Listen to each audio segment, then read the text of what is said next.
So you purchased a handgun for the purpose of defending your home, defending your life, liberty, and property if you absolutely need to. But is your system, both in hardware and in your mind, really ready to go?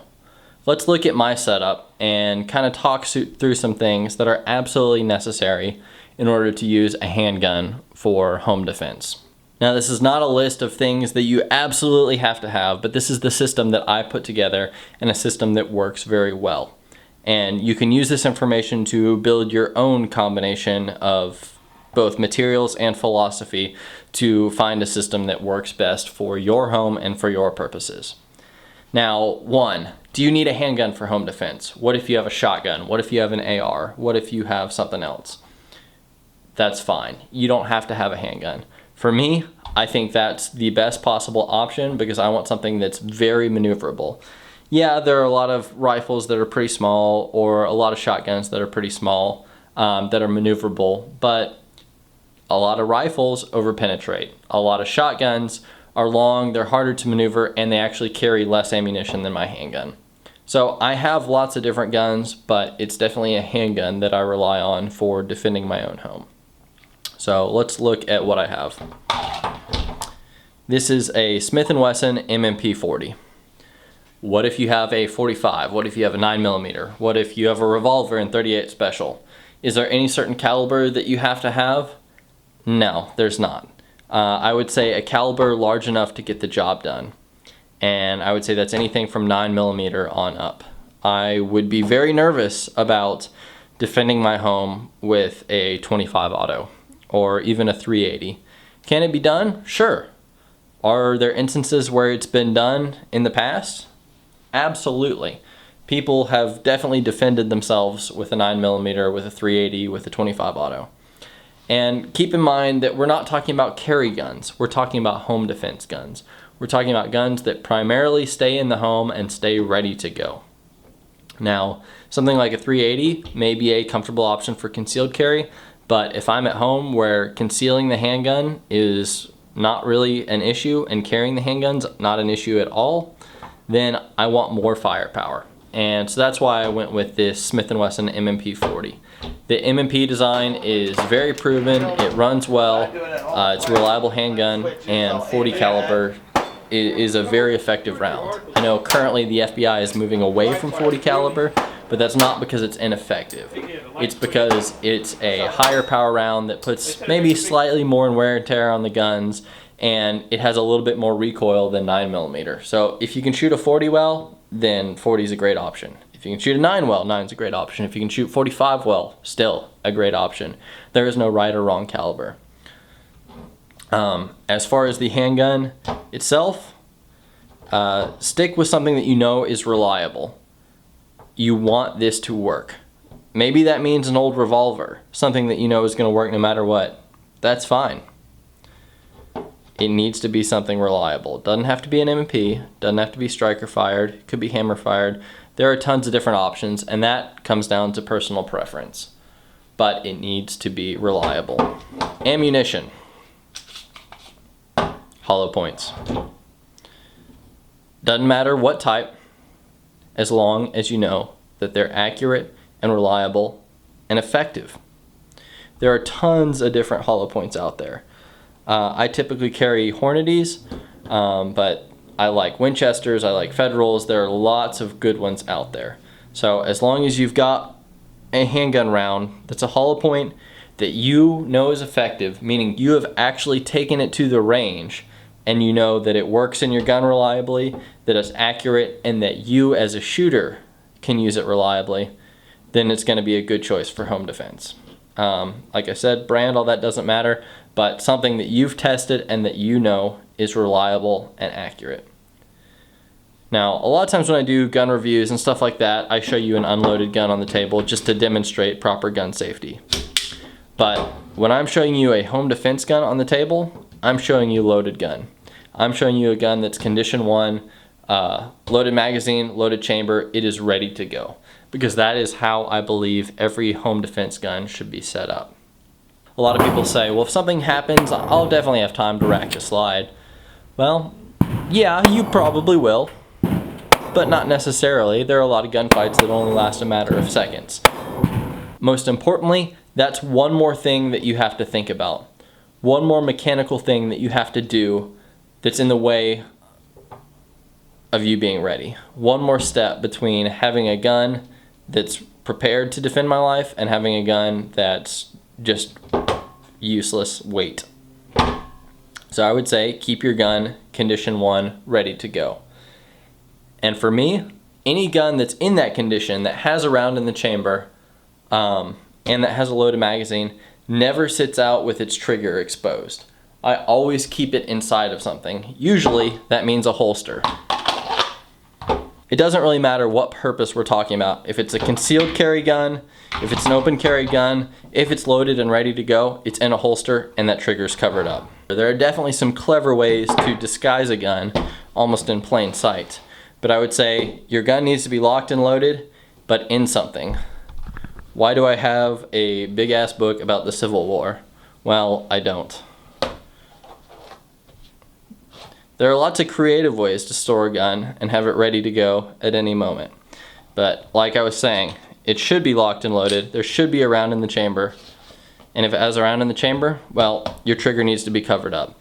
That's just safe and prevents any accidents from happening when you pick up the gun, or if somebody who doesn't know how to operate a gun picks it up and puts their finger in the trigger loop or something like that. So keep your trigger covered and keep your gun contained in something. In addition to having a handgun that's loaded with good ammunition and that's in a situation where you're prepared to use it both mentally and physically, I think it's also important to carry spare magazines. Obviously, if you have a revolver, you don't have to worry about this. But if you have a semi-automatic handgun, having more magazines is definitely an advantage.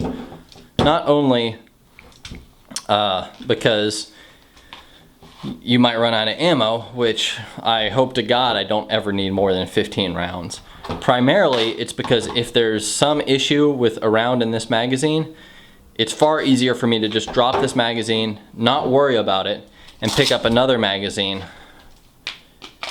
load it, and continue from there. That's far easier than trying to figure out what went wrong with this magazine. So I highly suggest carrying backup mags. This could be in the same location you carry your gun, or like I do, a location very nearby. So it doesn't necessarily have to be in the exact same place, but some place that they're within arm's reach of one another. I know a lot of you don't like carrying magazines in the same place as your gun, but you already have one in your gun, so get over it. Carry them close by enough that you can walk by, grab one, grab the other. So carrying spare mags, pretty important. So that also affects your choice of gun. You should carry a gun that has readily available spare magazines. I also recommend a weapon light. Now this is a TruGlo TruPoint. It's a light laser combo. It's a pretty cool setup. It comes with different back straps for right hand or left hand use, and it also even comes with a pressure switch so you can remotely turn it on and off. I don't really like the pressure switch because it's just something here that I'm not used to, and the actual switch on this light is not hard to actuate. So what's cool about this light is it can be used up in a temporary mode if you just want to like shine a light on something really quick. It can also be down to lock it on. And this, like I said, it's a light laser combo. So it's got 3 modes: laser only, light only, or light and laser. The laser, a lot of people like lasers. They like their Crimson Trace or their Viridian, or maybe the Crimson Trace that came in the grips of their Smith & Wesson revolver, something like that.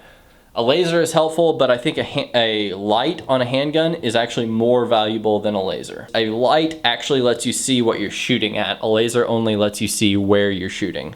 So for your home defense handgun, I would really, really recommend a light on your handgun. Now this light I think is 250 lumens. It's very bright. I don't need any brighter than that. You could probably get away with a little bit less. Again, if you're just shooting inside your own home or around your own home, you're not going to need light to go very far, but there isn't really a disadvantage to a light that's too bright. In fact, there are a lot of advantages to a very bright light. And the idea of well, if I have a handgun with a light, they're gonna see where I'm shooting from. I don't think there's much evidence to validate that being an ineffective strategy. I think you being able to see where you're shooting is more of an advantage than somebody seeing a light and knowing where you are because of it is a disadvantage. So I absolutely recommend a light on any handgun. And that also means, like you have reliable ammo in your handgun, you have reliable batteries in your light. If your light has set out a long time and you don't know the condition of your batteries, test it. If they're even slightly dim, replace them. Have a good light. Now on my setup, I think this is pretty cool. comp-tac Victory holsters. They make a lot of holsters for like 3-gun competition stuff. Actually teamed up with TrueGlow, and they created a light, or a holster, excuse me, that specifically fits the M&P 940 or 357 with the TrueGlow light. Now, you might not necessarily find something that fits that perfectly. There are some generic light holsters that work, but kind of like I said before, you don't necessarily have to keep it in a holster because you're probably not carrying your home defense gun on your body. A lot of people, especially people with children, like keeping their handgun in a safe. I would say if you're going to do this, be very, very careful, because if you have a handgun that is intended to be ready to use, but it's locked up in a way that it can't be accessed, well, it's not going to be ready. It's not going to be readily available when you need it. So if you're going to use a handgun safe, I recommend using one of those finger combination safes or something that's basically fast, that's precise, and that's idiot proof. You want something that even when you're in a fight or flight adrenaline rush, you can use very quickly. And don't just put it in there and hope it works. Actually test it out. Actually experiment and see how fast, if I heard something crashing through my door right now, how fast could I have my handgun ready? And if it takes more than just a few seconds, well, you need a faster system. So determining what actually is going to be a good system, I'm going to leave that up to you. So this is just what I use. The comp-tac Victory holster that fits my light laser combo. I've got this thing set up. Usually I leave it on the light and laser mode. That lets me know point of impact, and it lets me see what I'm shooting at. It's actually really sad to see the number of people who have thought they were defending their home when they heard a bump in the night and they pulled their gun, but because they didn't have a handgun light, they ended up shooting a friend or relative or something like that. It's just one more reason why I believe a light is really important. And if you have a gun with a rail, putting that light on there shouldn't be a difficult issue at all. So I just always keep this light on here. Like I said, I keep it on the light and laser mode. That lets me see what I'm shooting at and see point of impact. Go ahead and switch it back. Turn this thing off. I keep it in that holster. I keep the hollow points in it, and I keep it chambered. Now this gun does have a safety. I do keep the safety on, and when I'm ready to fire, well, that safety is very easy to turn off. A lot of the guns I carry on my body don't have a safety, but for home defense, that may be one more thing that it's a very simple method to keep your gun safe and secure. Now, does a safety really prevent an accidental discharge or something like that? No, it doesn't. The best safety is between your ears. The best safety is knowing how to operate your gun safely and responsibly. This is just one thing in case somebody picks up your gun who doesn't know to keep their finger off the trigger. It just is one further step to slightly help prevent something from happening. And as far as safeties, I like the M&P safety because it's really big and chunky and easy to actuate. If your gun has a really small safety or is difficult to use that quickly, then I would say it's probably not a good option for home defense. I also have TFX sights on this gun. I would really recommend the TFX or any sort of night sights. Now I like these because these are tritium and fiber optics, so they work day and night. But any sort of night sight is going to be a good option for your handgun because the vast majority of home break-ins, or basically times and places where you're going to need to defend your home or your property, it's most likely going to happen at night. So having night sights on your handgun is very important. Would I say it's more important than the light or laser? No. I think having the light is the most important, because with a good light, you can actually use just regular iron sights and just use them as a silhouette to shoot well and to shoot accurately. And the light tells you where you're pointing at close range. So does the laser. But I would recommend night sights in terms of priority. Light, then I would say night sights, then I would say laser. Anything that runs on a battery is kind of hard to trust at times, so it's good to have an option like tritium that doesn't rely on a battery and that you know is going to work. So again, this is just kind of a quick overview of my home defense handgun setup and some idea of what you should get in terms of hardware. Now, I think one of the most important things that you need is mental preparedness. To defend your home, you need to be prepared to do so. You need to be alert and aware and listen for signs. What qualifies as a situation where you would need to get up with a gun and defend your home? Where are you going to go? How are you going to move through your home? These are things that you need to be thinking about. Because I know a lot of us keep guns around the home, but there are many situations where we might get up with just a flashlight to go check something out, but we don't have our gun. Are you going to be able to run back and get it? Maybe so, maybe not.